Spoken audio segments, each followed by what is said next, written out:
Hey everyone and welcome back to another video. In today's video, I'll show you how to use TikTok user search. Let's find how we can find different people, your friends on TikTok. Open TikTok. You'll get to enter on your home page. Tap on Discover on the bottom of the screen. On the search bar, click over there and search for a random person. Then go to users.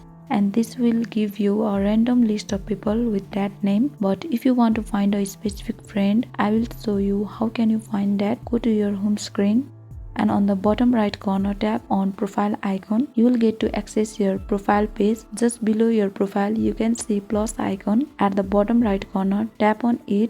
Here you can see three different options. You can search your friend through your contacts and through your Facebook friend.